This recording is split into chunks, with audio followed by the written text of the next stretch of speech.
దేవునికి స్తోత్రం. దేవుని బిడ్డలారా, 56వ కీర్తన 3వ వచనం గమనించినట్లయితే, నాకు భయము సంభవించు దినమున నిన్ను ఆశ్రయించుచున్నాను. దేవుని బిడ్డలారా, గాతు పట్టణస్థులు ఫిలిష్తీయులు దావీదును పట్టుకున్నప్పుడు రచించినటువంటి కీర్తన.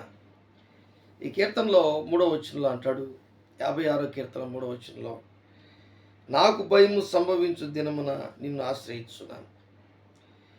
ఈరోజు చాలామందికి రకరకాల భయాలు ఉంటాయి.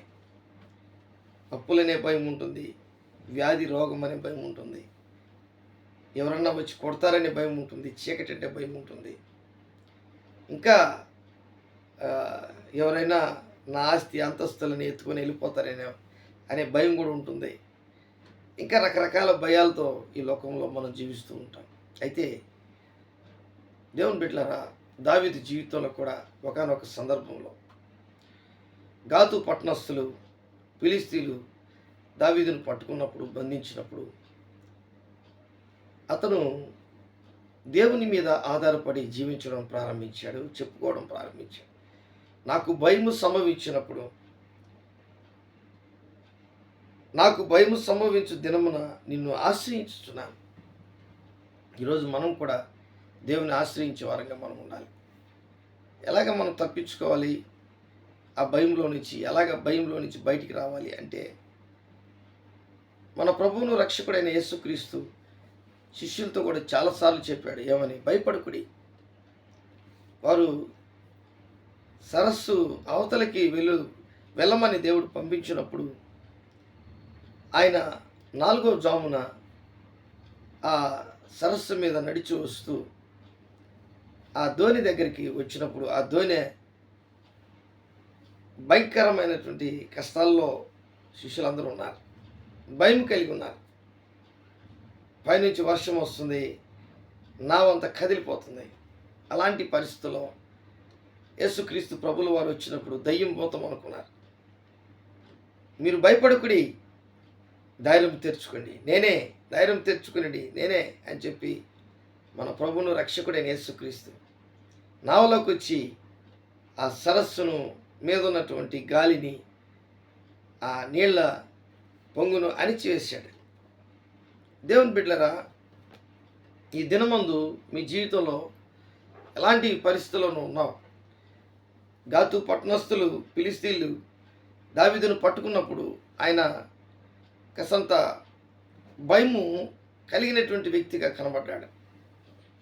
ఈరోజు ఎంత ధైర్యస్తుడైనా, బలాఢ్యుడైనా, పరాక్రమవంతుడైనా ఆయన జీవితంలో ఒక్కొక్కసారి ఆ భయం కలుగుతుంది. అందుకే 2వ సమూయేలు గ్రంథము 17వ అధ్యాయము 10వ వచనంలో అంటాడు, నీ తండ్రి మహాబలాఢ్యుడనియు అతని పక్షము వారు ధైర్యవంతులనియు ఇశ్రాయేలీయులందరూ ఎరుగుదురు కనుక సింహపు గుండె వంటి గుండె గలవారు సైతము దిగులు నొందుదురు. సింహపు గుండె వంటి గుండె గలవారు సైతము దిగులు నొందుదురు. దావీదును చూస్తే సింహపు గుండె గలవారు కూడా ధైర్యము చెడిపోతారంట, దిగులు నొందుతారంట. ఎందుకంటే ఈ విషయం అర్కీడైన హూషే చెప్తున్నాడు. ఆయన అబ్షాలోము చెప్పినటువంటి ఆలోచన, అహీతోపెలు ఆలోచన, అబ్షాలోము ఆలోచన, అహీతోపెలు ఆలోచన, అబ్షాలోము ఆలోచన హూషే చెడగొడుతున్నాడు. ఎందుకంటే నీ తండ్రి సామాన్యుడు కాదు. ఆయన పక్కన పిల్లలు పోగొట్టుకున్నటువంటి ఎలుగుబంటి లాంటి మనుషులు ఉన్నారు, చీల్చివేస్తారు. ఒక్కొక్కరు 30 మంది ఉన్నారు, వారిలో ముఖ్యులు కొంతమంది ఉన్నారు. వారు ఒక్కరు 800 మందిని, 500 మందిని, 300 మందిని చంపగలిగినటువంటి పరాక్రమవంతులు ఉన్నారు. మీ తండ్రి మీదకి వెళ్తున్నావు. మీ తండ్రిని చంపాలంటే నువ్వు దేశంలో ఉన్నటువంటి యవనస్తులందరినీ కూడా పోగు చేసుకొని తీసుకువెళ్ళి హతం చేయాలి. కానీ కొద్ది జనముతో, కొద్ది సైన్యంతో నువ్వు జయించలేవని చూసే చెప్తాడండి.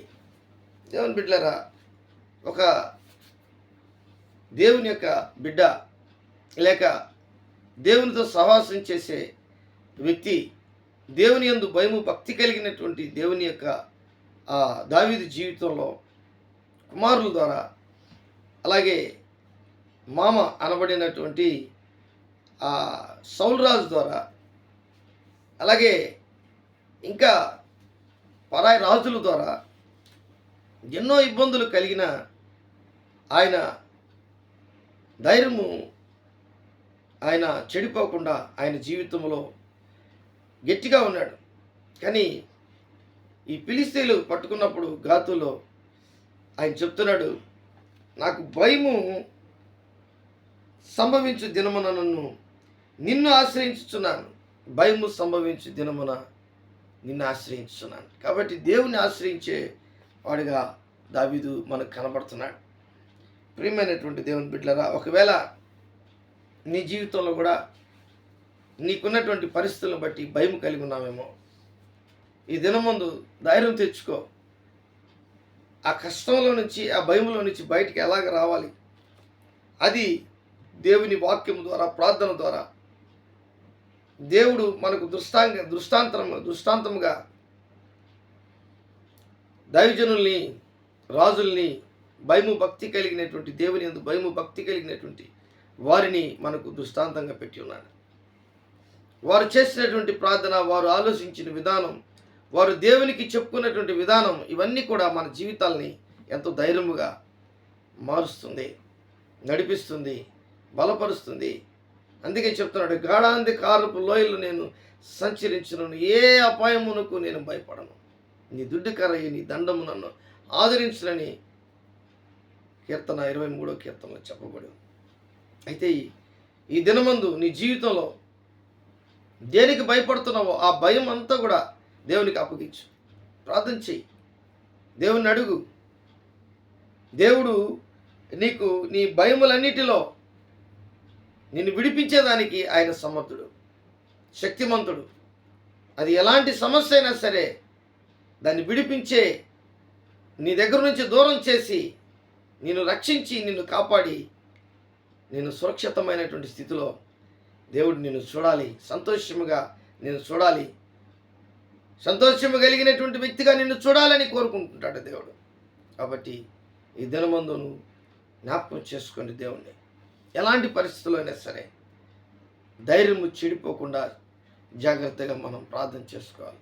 ప్రభువా, నాకున్న భయములన్నిటిలో నుంచి నన్ను విడిపించగలిగినటువంటి శక్తి కలిగిన దేవుడిని ఎప్పుడైతే నువ్వు తలంచుకొని దేవుని మీద ఆధారపడి ప్రార్థన చేస్తావో, ఖచ్చితంగా దావీదు అబ్షాలోము చేతిలో నుంచి, గొల్యాతు చేతిలో నుంచి, సౌలు రాజు చేతిలో నుంచి, అనేక రాజులు ఆ చేతుల్లో నుంచి దేవుడు విడిపించగలిగినటువంటి, సింహము చేతిలో నుంచి, సింహపు నోటు నుంచి, ఎలుగుబంటి నోటు నుంచి, అన్నిటి నుంచి విడిపించగలిగినటువంటి దేవుడు ఈరోజు నిన్ను నన్ను కూడా యేసుక్రీస్తు ప్రభుల వారు సమస్త బలహీనతల్లో నుండి ఆయన నిన్ను విడిపించగలిగినటువంటి శక్తి దేవునికి ఉన్నది. దేవుడి వాక్యాన్ని దీవించి ఆశీర్వదించునుగాక. ఆమేన్. ప్రేమ నమ్మకం కలిగినటువంటి నా యేసయ్య కూడి వచ్చిన బిడ్డలందరినీ మీరు దీవించి ఆశీర్వదించి, ఈ దినమందు ప్రభువా నీ బిడ్డలను ప్రభువా మీరు కనికరించండి.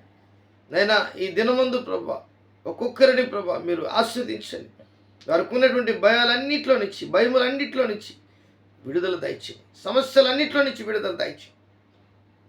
ఇబ్బందులన్నింటిలో నుంచి విడుదల దయచేయండి. భయాందోళన అంతా కూడా తీసివేయమని నజరేయుడైన యేసు నామములో అడిగి వేడుకుంటున్నాను తండ్రి. ఆమేన్.